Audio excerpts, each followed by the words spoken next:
No ar, Minuto da Unicidade, com o pastor Tony de Souza.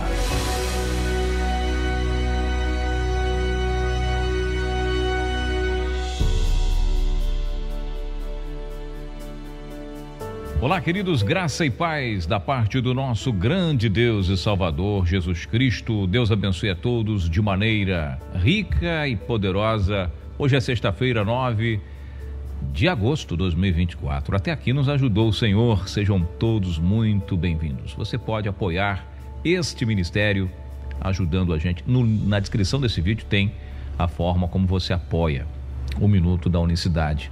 Una-se a nossa voz para que juntos possamos seguir em frente. Tá certo?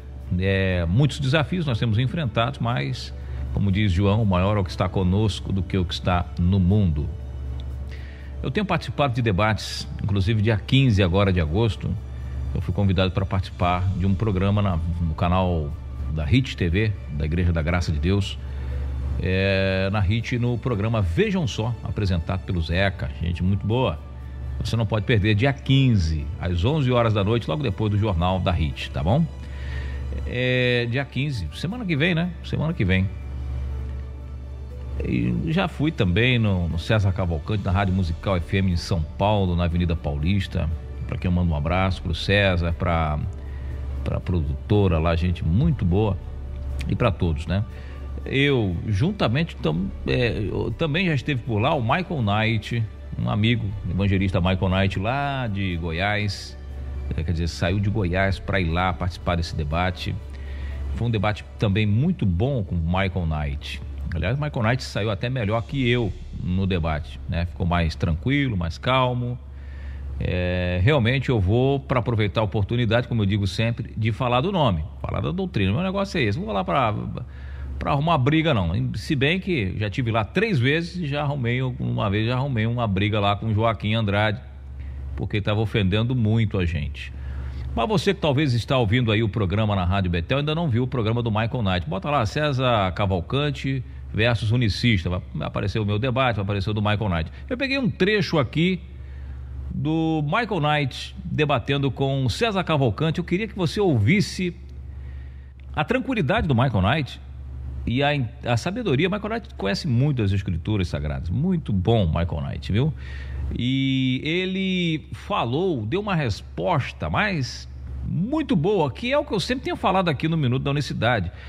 Me parecia, com a pergunta, que com todo respeito, com todas as vênias possíveis ao César Cavalcante, mas a pergunta dele me pareceu tão superficial, vamos dizer, como se fosse um neófito, mas não é, ele é um cara muito experiente, muitas igrejas, mas ele faz uma pergunta que mereceu uma resposta à altura, que não tem saída para a doutrina da Trindade, não tem, com todo respeito, mas não.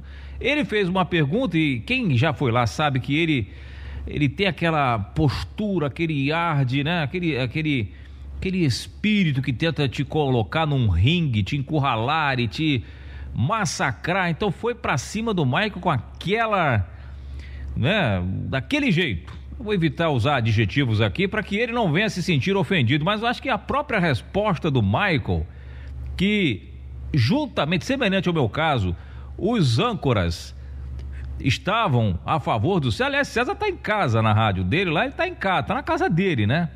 Então, tanto a audiência quanto os mediadores vão ficar do lado do César Cavalcante. Mas não dá. Contra a palavra de Deus não tem condição. Ouça aí a pergunta, o jeito que ele fala com o Michael Knight, e ouça aí a resposta. E mais uma vez, eu quero parabenizar esse guerreiro unicista, que para sair de Goiás, para ir até São Paulo, olha, não é fácil, é uma distância muito considerável. E Michael Knight, a exemplo meu, a gente não vive da obra, o Michael trabalha, e num trabalho, né, bem mais puxado que o meu, diga-se de passagem, 12 horas de trampo, é puxado, viu? Para ir lá, passar pelo que ele passou, e às vezes não tem o reconhecimento e o apoio que merecia, né? Mas foi feliz e a gente faz, nosso objetivo é o reino. E ouça aí essa resposta bíblica correta para essa pergunta, uma perguntinha realmente carente de pelo menos se ele pensasse antes de fazer essa pergunta, seria muito mais feliz, né? Vamos ouvir. Ele não respondeu nenhuma. Pastor Marco. Você pode repetir a pergunta?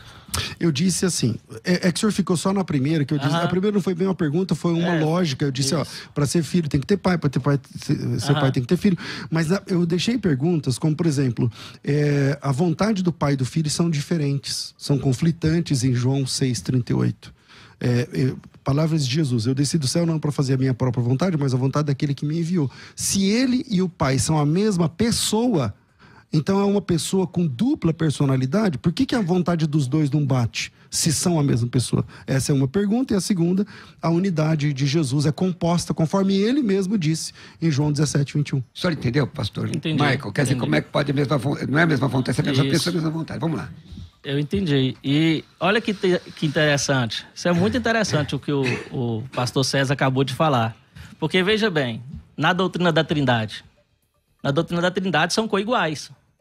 Então, não pode haver vontades distintas. Como é que o Pai tem a vontade? Qual que era a vontade que Jesus falou que veio fazer? Foi morrer por nós, certo? Então, se Jesus falou, eu não vim fazer a minha vontade, então, como é que ficaria isso na doutrina da Trindade? Jesus não tem uma vontade de nos salvar? Então, o que o pastor César não está entendendo? Ele não está entendendo que o próprio Deus, ao se encarnar, veja bem, quando Deus criou o homem, ele soprou o Espírito, o homem se tornou alma vivente. Então, o próprio Deus, que é o Espírito, quando ele se encarnou, falando da sua humanidade, ele passou a ter uma alma. Então, essa fala de Jesus é a sua fala humana, é a própria alma falando que o quê? Que ele não quer viver, porque o ser humano, ele luta pela vida. Então, quando Jesus fala, eu não vim fazer a minha vontade, ele está falando como um homem que não quer experimentar a morte no sentido da nossa natureza. Porque o ser humano, a natureza humana, ela foi feita para lutar pela vida. Se você começar a adoecer, o seu corpo já começa a produzir anticorpos para se curar. Ninguém quer morrer. Então, Jesus, na sua humanidade, então na unicidade faz sentido. Na unicidade faz sentido. Por quê? Porque na unicidade, nós não cremos que existe divindades com vontades diferentes. Um quer salvar a humanidade, o outro não quer. A vontade do pai não é a vontade do filho. Porque depois... Mas só um minutinho, pastor, a Bíblia não diz isso. Não, o que o pastor está inferindo com a pergunta dele. Mas ele não inferiu isso, não. Não, ele está falando assim, são vontades diferentes. Jesus dizendo... Tomar cuidado para não colocar a palavra na boca do pastor. Então é isso. Qual seria a outra resposta, ouvintes? Qual seria? O que teria que falar? Da outra vez, quando ele veio com essa pergunta, ou ele ou o Joaquim André, eu falei, mas eu não me citaram a mesma passagem. Eu falei, mas tá, enumera aí a vontade do pai. Qual é a vontade do pai? Qual é a vontade do filho? Já que são vontades distintas, nós temos que identificar a vontade tanto do pai quanto do filho para poder obter a resposta. Não trata-se de, você não respondeu, não trata só de sim e não. Então, primeiro ponto, quando Jesus diz, não vim para fazer a minha vontade, e sim a vontade daquele que me enviou. Tudo bem, qual é a vontade daquele que me enviou? O Michael respondeu, era a cruz, era o sacrifício, resgatar seu povo. Essa é a vontade de Deus. Mas Jesus não queria salvar o povo? Jesus se recusou a isso? Porque as músicas evangélicas de Tom Carf, por exemplo, diz que ele se prontificou. Não, deixa que eu vou lá, eu quero, né? Jesus ama o seu povo ou não ama? Quis morrer pelo povo ou não quis? Quais essas vontades que ele está falando ali? A resposta nos lábios abençoadores de Michael Knight e de qualquer unicista que ama o estudo da palavra de Deus, que não fica só vivendo, repetindo 1 João 5,20 e Atos 2,38, escreve nas igrejas, escreve nos carros aí, só escreve aquilo lá, não fala outra coisa e acha que sabe muito.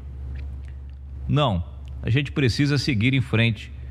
Eu coloquei para você ouvir, você que ouve aí a programação da Rádio Betel FM. Não são duas pessoas. Se você e eu, nossa carne milita contra o Espírito, não milita? Paulo não diz que a nossa carne, a carne ela briga com o Espírito, porque o Espírito quer fazer uma coisa e a carne quer fazer outra. O próprio Cristo falou para os discípulos, me ajudem em oração, porque o Espírito está pronto, mas a carne é fraca. E Jesus falou isso dele, do momento que ele estava passando no Getsemane. Hoje, isso está na boca das pessoas como se fosse um amuleto para pecar à vontade. Não, a carne é fraca, eu posso fazer o que eu quiser porque a carne é fraca. Não é disso que está falando a palavra de Deus. Não é disso que está falando, não é de pouca vergonha, para assinar embaixo da pouca vergonha de pastores. Essa palavra tem profundidade. Tire essa palavra da boca quando você quiser viver uma vida de pecado, mesmo sendo cristão, mesmo conhecendo a palavra de Deus. Tire isso da boca. E tenham todos um ótimo final de semana. E nós voltaremos na segunda-feira com mais uma edição do Minuto da Unicidade. Para você que segue aqui na Rádio Betel, siga mais um louvor e daqui a pouco nós voltamos. Graça e paz. Minuto da Unicidade.